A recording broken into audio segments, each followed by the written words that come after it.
Hi ஒருவன். இந்த வீடியோவில் நம்ம என்ன பார்க்க போகிறோம் அப்படின்னா ரொம்ப முக்கியமான வீடியோ ஃபார் பப்ளிக் எக்ஸாம் எழுதுகிற பசங்களுக்கு. ஏன்னா நம்ம ஆஃப் ஏலி கோட்டைலி எல்லாமே எதிர்கொண்டு வந்திருக்கோம். நம்ம நல்லா பண்ணியிருக்கோமா இல்லையான்னு உங்களுக்கு தெரியும். முக்கால்வாசி நம்ம என்ன நினச்சிட்ருப்போம், ஆஃப் ஏலி கோட்டையிலேயே நம்ம நல்லா பண்ணலை, பப்ளிக் நல்லா பண்ணிடுவோமான்னு ஒரு நெகட்டிவ் தாட்ஸ் இருக்கும். இந்த வீடியோட நோக்கம் என்ன அப்படின்னா, பப்ளிக் எக்ஸாம் ஃபியரை கம்மி பண்ணுறது, அதாவது உங்களுக்கு பயமாக போக வைக்கிறது. ஸோ இப்போது நீங்கள் பெருசாக இதில் என்ன சார் இருக்குது அப்படின்னு கேட்டிங்கன்னா, பெருசாக தான் இருக்குது. பப்ளிக் எக்ஸாமுக்கு நம்ம ரெடி ஆகிட்டுருக்கோம், படிச்சுக்கிட்டு இருக்கோம், ஓகே. ஆனால் நீங்கள் அங்கே போய் கொஷின் பேப்பர் பார்க்கும்போது என்ன தான் ஈஸியாக இருந்தாலும் சரி, கஷ்டமாக இருந்தாலும் சரி, எந்தவாக இருந்தாலும் சரி, உனக்கு அந்த பயங்கிற அங்கே ஃபேக்டர், ஆன்சிட்டிங்கிற அந்த ஃபேக்டர் அங்கே வந்துச்சுன்னா கன்ஃபார்மாக சொல்கிறேன், நீ எடுக்க போகிற 100 மார்க்கில் ஒரு 20 மார்க் அதிலே போகிறக்கான வாய்ப்புகள் இருக்குது. ஸோ தயவுசெய்து அந்த பயங்கிறது விட்டுட்டு போங்க அப்படின்னு சொல்கிற இல்லாமல், அது எப்படி அந்த பயத்தை வந்து எதிர்கொள்ளலாம் அப்படிங்கிறத இந்த வீடியோவை நோக்கம். ஸோ ரொம்ப முக்கியமான வீடியோ. ஏன்னா பப்ளிக் எக்ஸாம் டிப்ஸ்லேயே ரொம்ப முக்கியமான வீடியோன்னு தான் நான் சொல்லுவேன்.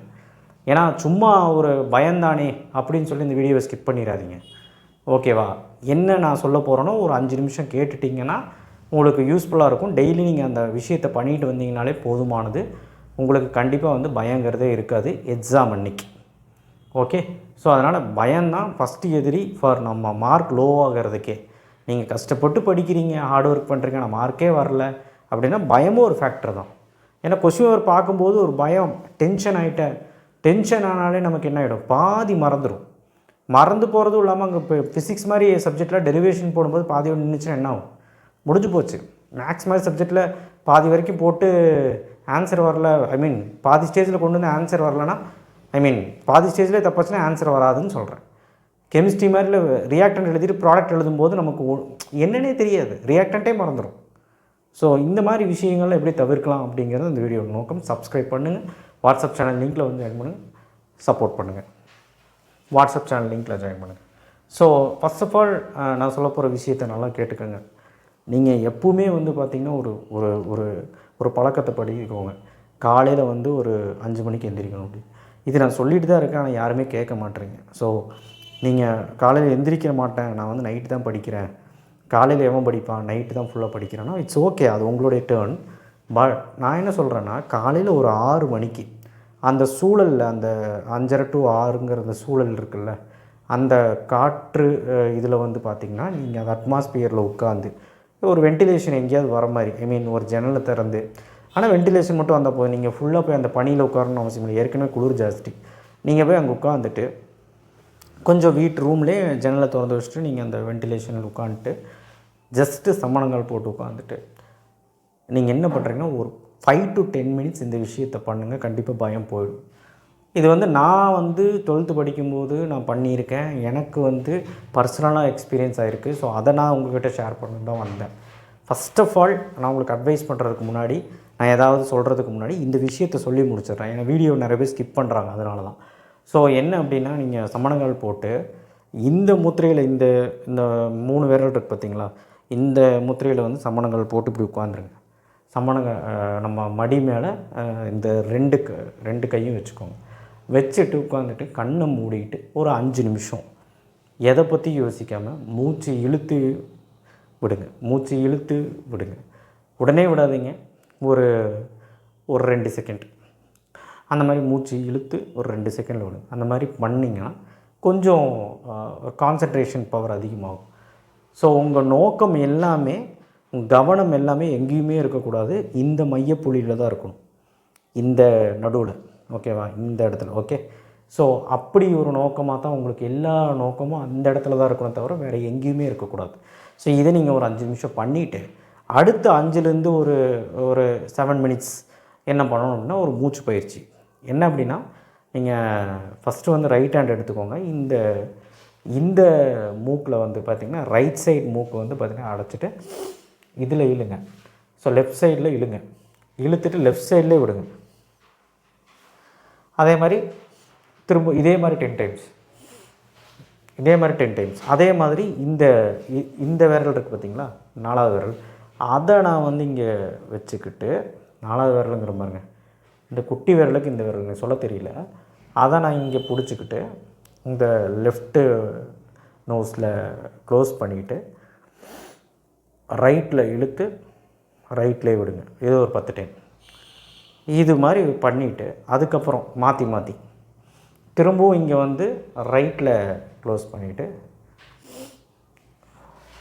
லெஃப்டில் இழுத்துட்டு அப்படியே மூச்சு இழுத்து பிடிச்சிட்டு இதை க்ளோஸ் பண்ணிவிட்டு ரைட்டில் விடுங்க. இதை மாற்றி பண்ணணும். இப்போ நான் சொன்னதை ஆல்டர்னேட்டிவாக பண்ணணும். இந்த 2 மூச்சு பயிற்சியுமே ரொம்ப ரொம்ப வைட்டல். ஸோ கண்டிப்பாக வந்து பார்த்திங்கன்னா இது எனக்கு யார் சொல்லி கொடுத்ததுன்னா, நான் வந்து சின்ன யோகா கிளாஸ் அட்டன் பண்ணியிருக்கேன். ஸோ எனக்கு தெரிஞ்சதை நான் வந்து சொல்கிறேன். இது எனக்கு பர்சனலாக எக்ஸ்பீரியன்ஸ் ஆகிருக்கு. இது வந்து எனக்கு அந்த பயம் மட்டும் இல்லாமல் ரொம்ப புத்துணர்ச்சியானது, கான்சன்ட்ரேஷன் பவர் அதிகமாச்சு அண்ட் ஃபோக்கஸிங் அதிகமாச்சு.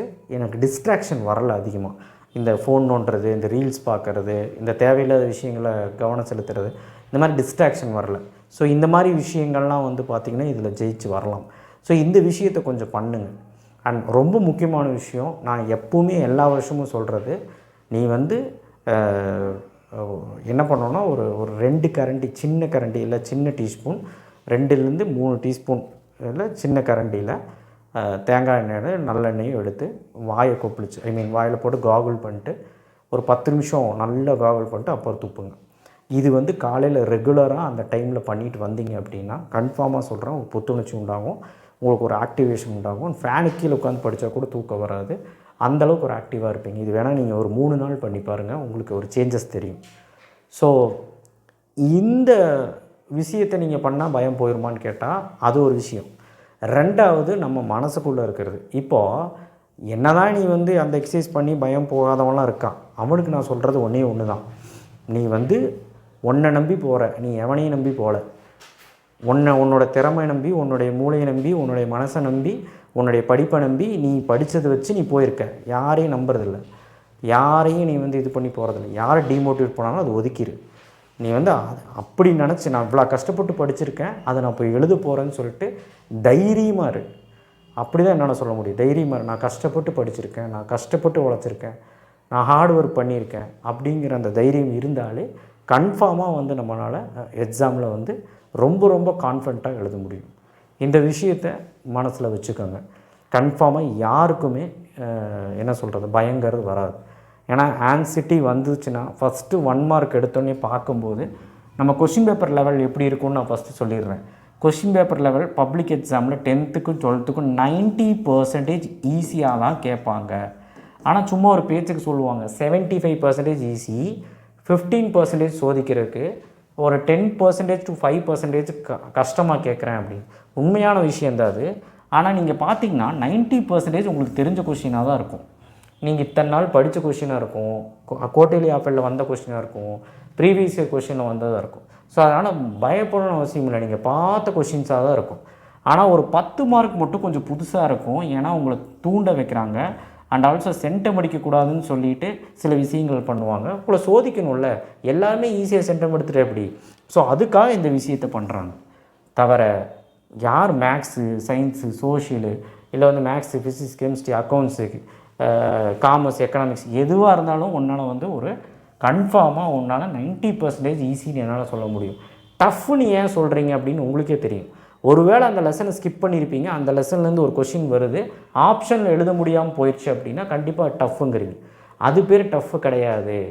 இது வரைக்கும் கேட்காத ஒன்று, கேள்விப்படாத ஒன்று, யாருமே சொல்லாத ஒன்று, புக்கில் இருந்துமே யாருமே சொல்லலை, ஏன்னா அது அவ்வளோ இம்பார்ட்டன்ட் கிடையாது, அதுதான் வந்தால் தான் டஃப்புன்னு. தவிர நீங்கள் படிக்காத கொஸ்டின் வந்தால் அது டஃப் கிடையாது, படிக்காத கொஸ்டின் வந்தால் அது டஃப்புங்கிற பேர் கிடையாது, அது புரிஞ்சுக்கோங்க. ஸோ இந்த மாதிரி விஷயங்கள்லாம் அக்செப்ட் பண்ணிட்டீங்க அப்படின்னா பயங்கிறது போயிடும், நல்லா ரிலாக்ஸ்ட் ஆகலாம். கண்டிப்பாக பப்ளிக் எக்ஸாமில் நல்ல மார்க் எடுக்கலாம், ஹை ஸ்கோரிங் பண்ணலாம். ஆன்சிட்டிங்கிறது இருக்கவே கூடாது. ஸோ நிறைய தண்ணி குடிங்க, 2 to 3 லிட்டர்ஸ் குடிச்சே ஆகணும் டெய்லியும். அண்ட் நல்லா சாப்பிடுங்க, வீட்டில் மட்டும் சாப்பிடுங்க, வெளியில் சாப்பிடாதீங்க. மறதிக்கான காரணம் அது ஒன்று, அண்ட் பயத்துக்கான காரணம் அதுவும் இருக்குது. ஸோ வெளியில் சாப்பிடுங்க. பொரிச்சது, இந்த வறுத்தது இப்போதைக்கு வேண்டாம். பொரிச்சது, இந்த சில்லி சிக்கன்லாம் இப்போதைக்கு சாப்பிடாதீங்க. முடிஞ்ச அளவுக்கு வீட்டிலே வந்து என்ன சாப்பிட்றாலும் வீட்டிலே சாப்பிடுங்க. நான்வெஜ்ஜை அவாய்ட் பண்ணுங்கள். இதெல்லாம் சொல்கிறது சில பேர்த்துக்கு கசப்பாக தான் இருக்கும். ஆனால் சில பேர் கேட்குற கசப்பாக இருக்கும். ஆனால் இதை கரெக்டாக ஃபாலோ பண்ணவனுக்கு கண்டிப்பாக ஜெயிக்கிறது உண்டு. ஸோ அதுக்கு நான்வெஜ் சாப்பிட்லேன்னா சாப்பிட்டா மார்க் கம்மியாயிருமா? அப்படி கிடையாது. நீ சாப்பிட்லாம், பட் ஆனால் வீட்டில் சாப்பிடு, ஏதோ ஒரு வாரத்துக்கு ஒரு தடவை, அவ்வளோதான். ஓகேவா? வெளியில் எதுவுமே இப்போ தொட்டுறாத, உடம்புக்கும் கெடுதல். ரெண்டாவது பார்த்திங்கன்னா, உனக்கு ஏதாவது முடியாமல் போயிடுச்சு அப்படின்னா உன்னால் படிக்க முடியாது. எக்ஸாம் டைம் முடியாமல் போயிடுச்சுன்னா எக்ஸாம் அன்றைக்கி பர்ஃபார்ம் பண்ண முடியாது. அதனால தான் சொல்கிறேன். ஸோ இந்த விஷயம் எல்லாமே கொஞ்சம் ஃபாலோ பண்ணுங்கள், உங்களுக்கு பயங்கிறதே இருக்காது. நன்றி, தேங்க்யூ.